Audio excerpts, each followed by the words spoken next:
Hello guys, আসসালামু আলাইকুম। এই যে দেখেন আমি রাত্রে এই যে পাটিসাপটা পিঠা বানাইতেছি। এই যে দেখেন কত সুন্দর, একদম নরম তুলতুলে পিঠা। এই যে আমার ব্যাটারটা আরেকটা দিয়ে দিছি। তো এই যে হয়ে গেছে দেখেন আমার পাটিসাপটা পিঠা। তো গাইস এই যে দেখেন আমার পাটিসাপটা পিঠা কত সুন্দরভাবে হয়েছে, খেতে অনেক সুস্বাদু। তো এই যে আর একটা দিয়ে দিব।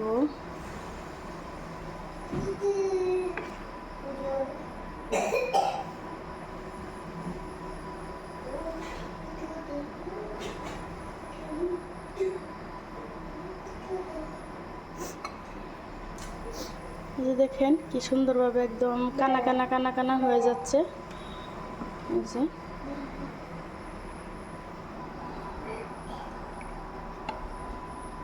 যে তো ময়না একটা একটা নিয়ে খাইতেছে। তো এই পাশ দিয়ে রান্না করেছি এই যে ফের পাবো না, এই যে ছোটো মাছ রান্না করেছি। এই পাশ দিয়ে আবার এই যে পিঠা। এই যে ময়না পরাত বসছিল, তো খালি কোথায় জানে চলে যায়। লেখো মা। তো দেখেন আবার ওই যে ময়না চলে আসছে পিঠা খাইতে খাওয়ার জন্য। তো নিয়ে যাও, একটা নিয়ে যাও।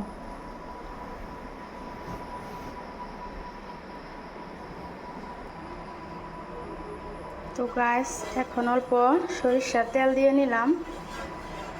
তো একটা তেল দিয়ে বানাই, তো কেমন হয়।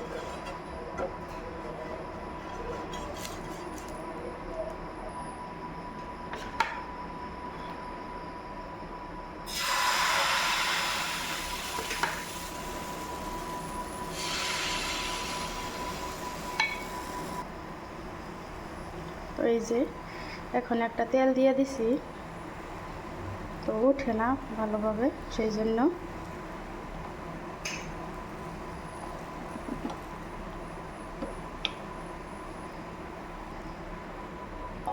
ঢেকে দেব। তো এই যে আবার ময়না চলে গেছে কোথায় যেন। ফ্রিজটা আজকে ফাঁকা, কিচ্ছু নাই। পিঠাটা বোধহয় হয়ে গেছে। তো আমার তো আজকের ভিডিওটা এই পর্যন্তই। ভালো লাগলে দেখবেন। এই দেখেন কত সুন্দরভাবে উঠে গেল পিঠাটা আমার। কার কার খেতে মন চায় জলদি আইসা পড়েন আমাদের বাসায়। তো আমার পাটিসাপটা পিঠাটা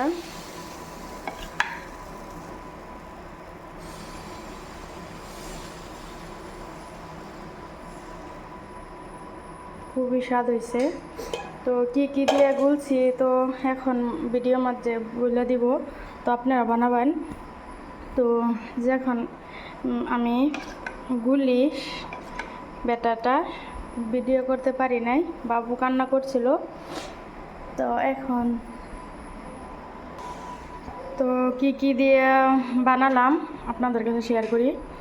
তো এই যে 1 কাপ সুজি নেবেন, সুজি আর 1 কাপ দুধ নেবেন, জাল করা দুধ। তো সাথে একটা ডিমও নেবেন। তো এখানে আছে ময়দা, 1 কাপ ময়দা নেবেন। তো এটা দিয়ে ব্যাটারটা সুন্দর করে তো এটা গুলে ভালোভাবে বানায় ফেলবেন সবাই, খুবই সুস্বাদু হয়। তো আজকের ভিডিওটা এই পর্যন্তই। আল্লাহ হাফিজ।